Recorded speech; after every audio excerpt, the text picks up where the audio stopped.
Hello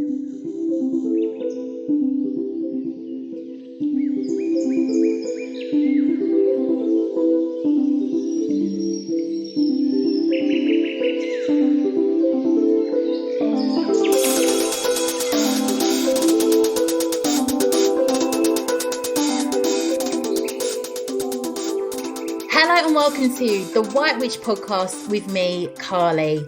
Hope you are all well, witches. Today we have a special all about Lammas or Lunasa. So, Lammas falls in the Northern Hemisphere on August 1st, in the Southern Hemisphere 1st of February. And Lammas or Lunasa is named after the Celtic sun god Lu. It was also known as Lammastide in some traditional communities and actually derives from Old Anglo-Saxon Hlafmas, which meant loaf mass. The name Lammas is linked to the tradition of saying mass over the bread baked from the first wheat of the harvest. So this bread was then used magically to protect the rest of the stored harvest. Lunasa means to give in marriage to Lu. Basically, Nasa means to give in marriage. Other names for this festival include First Harvest, Lunasdal, Lu's Feast, and Festival of First Fruits. This Sabbath marks the first of the 3 harvest festivals. So this is the grain harvest, then you have the fruit harvest, and then the meat harvest. The old pagan custom was to offer or sacrifice the first of any harvest to the gods. There are many traditions of what to do with the first and the last sheaf of wheat. And of course, there is the craft and magic of corn dollies. The theme of sacrifice is key within this festival, so sharing the first crops to protect the harvest and to ensure the remaining crops. So it's a celebration of harvest, remembrance, and releasing and realizing that the green earth's energies and growth is beginning to slow down. So darker and colder days will arrive soon, and summer is gradually coming to an end. Warm days are still here, however, but the sun god is losing his strength, so he is putting the last of his energies into the earth. The goddess's condition has changed, so she is the grain mother and will dry the crops and let the seeds fall from them into the earth for them to rest through winter and return it in bulk. So the key theme to Lammas is fulfillment, and the earth is producing a harvest and providing us with food. We reflect on what has grown and what remains to be gathered later in the autumn. This is the time when farmers begin to reap that which they have sown, especially grains, corn, wheat, and barley. Other cultures also hold festivals at the same time of year. So it is said that Native Americans hold the festival of green corn in honor of the corn grandmother. Romans honored the grain goddess Ceres at an annual festival called August Cerasalia. In ancient Phoenicia, the god Dagon was honoured by sacrificing a large portion of the harvest to him. Could be Dagon, but I'm going with that. Much of Lammas originates from Irish traditions. So Lu was said to take many different forms. He was said to even take the form of a human who would worship alongside other worshippers. I don't know if you remember, we talked about the Tuatha De Danann in the Morrigan episode, as she was said to be one of them. Lu is said to have been the king of the Tuatha De Danann, and he ruled alongside Dana, the Great Mother.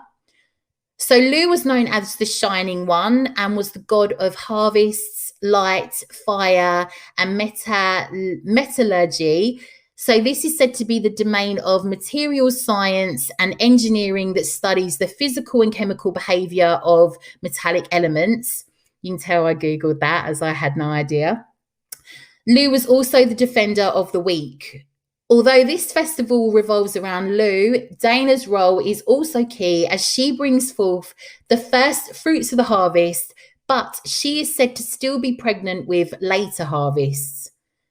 Grains are the first to be harvested and stored in the main through winter.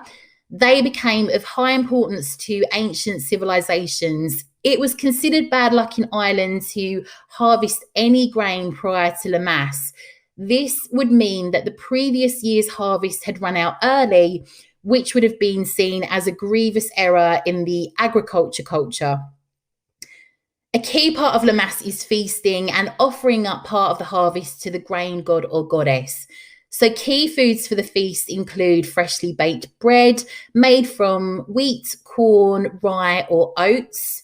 You've also got berries, fresh fruit from recent harvests, fruity berry wines or drinks, homegrown vegetables and fruits, sweet corn, popcorn, corn on the cob and any corn-related produce, apples, pears, cider, apple cake, honey, grain alcohol. Baking bread is a sacred ritual representing not only the harvest, but Mother Earth, home and hearth as well. The bread rising as it bakes is said to symbolize growth, fertility, and birth. Burying part of the first baked loaf of the season was thought to bring a bountiful crop for the next year. If you're not Wiccan or do not wish to celebrate Lou or one of the other harvest deities for the Sabbath, you may just want to consider perhaps your plans for autumn or your own harvesting kind. So how have you got on with any goals that you may have set for yourself across the summer months? What in your life needs more nourishment? What do you need to do less of? How can you prepare yourself physically, emotionally, and spiritually for the coming season? This isn't the time to go balls to the wall starting new projects, but it's not the time to wrap up the old ones yet either. This is, in a sense, a seasonal liminal space, love anything liminal, an opportunity to move between the worlds and align ourselves for the change that is inevitable. So we're starting the progression into the season of endings and death with a season of autumn around the corner. You might just want to offer up a loaf of bread to honour your ancestors, who obviously relied heavily on the first harvest for winter survival. The offerings you make could be used to honour their hard work and determination, but also to count your blessings and be thankful for all that you have. So following Lammas, the sun starts to get lower in the sky each evening, symbolising the coming of autumn and winter. Some modern ways to honour the festival could be taking a walk or a hike. The original Lunasa festival involved the ancient Celts climbing hills and hiking to bring a sacrifice of the first harvest to Lu.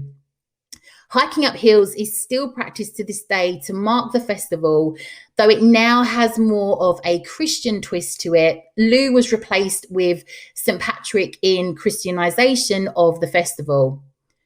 You might want to harvest something. So I'm going to harvest a lot of my sage to make some sage bundles and some of my herbs and just dry them for the winter. If you have veggies or flowers you are growing, this might be when you decide to work on harvesting those. You could harvest some flowers or fruit and add them to your altar. You might want to visit a local farm or farmer's market and get involved with buying straight from the provider, or to see where everything is grown as a reminder of the old ways. You still get quite a few great pick your own places too that you could visit. If you are a kitchen witch, you might want to have a go at making some fresh bread. You might want to add some of your harvested flowers and herbs to your bread. Other alternatives you might want to make are apple pie, pear tart, blueberry tarts. It's a feast, so you could have a go at making many things along the line of harvest, incorporating relevant foods. So if you're a keen manifester, this festival is perfect for starting a gratitude practice. So with the changing season, as this season is all about offering up gratitude. The best magic words, after all, are thank you. And that is what this festival is all about. So appreciate your own personal harvest, not just the food and the feast, but that which you are harvesting in your life. So are you building your own business, trying to start or grow your own family, looking for a job, working on your health? All of these intentions are powered by your personal magic. So what energy are you grateful you have put in so far? What have you already harvested? You might want to take a personal inventory for all that you are grateful for by writing like a huge gratitude list. List as many things as you can that you are thankful for. The more grateful you feel, the more you will attract more good stuff into your life. So if you are a keen manifester, make sure you throw into your gratitude list a few things that you haven't got yet, but that you're working on. So for example, when I write my gratitude list now, I throw in things like, I'm so grateful for my hot creative husband who has lots of tattoos and looks like Ben Howard, because this is how you can help to shape your reality. You're grateful for that which you know is coming. It works. Like, I promise you, looking back at other things that I've manifested, and it's always been that something has come into my life that is bigger and better than I had even put out or hoped for. So I know at this point you're probably thinking I'm insane, but I will let you know when I have my Ben Howard lookalike. But that's just an example. And I don't think the real Ben Howard realizes he likes chubby witches who live by the sea yet. But the universe isn't aware of any limitations and the concept of time. So you can put out there that you are already saying thank you for having it. Spirit work that you might opt to do during Lammas includes eating a fortune cookie, which sounds really basic, but it has its similarities to the tradition at Lammas of alliromancy, or wheat flour divination. So alliromancy comes from the Greek word flour and mantia, which means divination, and was a form of divination presided over by Apollo. So historically, handwritten messages were baked into bread, cakes, or cookies. They would divide the balls of dough by 9 before they were distributed to those waiting to divine their future. So fortune cookies are a modern day form of alliromancy. If you wanted to have a go at some divination along the lines of alliromancy, you would need a bag of fortune cookies. So instead of cracking open the fortune cookie and reading the note, you would ask the spirits a question, then shuffle the fortune cookies 9 times, then select a cookie using your intuition as your guide and see what answer your fortune cookie gives you. You might want to use this festival, consider your spiritual practice. Again, as a liminal time between summer, yet not quite autumn. Can I say fall? Like, it's so unfair that in England we say autumn. You might want to reflect on your spiritual practice. Is there anything you'd want to improve? So a little ritual you could try to reflect on this involves lighting either a silver or white candle. You might want to use silver to tie it in with reflection and mirroring. However, I will probably stick to what I have using a white candle. So you could ask the spirits to help guide you on your spiritual practice, how you can grow in your practice as a witch. Either stare into the flame of the candle or close your eyes to receive messages or images that you can interpret, anything that pops up in your head. So some of my most important insight comes through similar little rituals or morning meditations. You might want to know anything you come across in your book of shadows if you started one following our recent episode on it. And you might want to consider if you think there's anything you need to improve on. If you feel that, there are books that you could read in a specific area, if there's anything you feel you might want to learn more about. This is great for both baby witches and more experienced witches. I mean, I'm personally forever learning in regards to the craft. There are so many things that other witches know that I haven't got a clue about. We could dedicate a whole lifetime to learning about ourselves and the craft. That's the beautiful thing about it. And we don't have to rush either. We can do it at our own pace and learn what we think is important. One thing that I just want to chip in with as well, don't ever feel that you need to be prepared with witchcraft as if it is some kind of test. I promise you, if you ask me certain topics regarding witchcraft, I would probably not have a clue, because what we do is remember what stands out to us the most, like what is actually important to us. As much as I love the Sabbaths, I forget all the time what's next, when they are.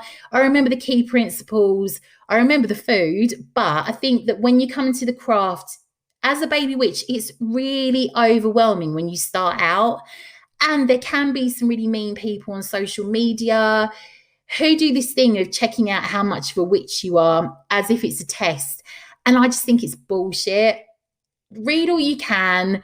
bloody enjoy being a witch, but don't let anyone make you feel less of a witch than you feel you are.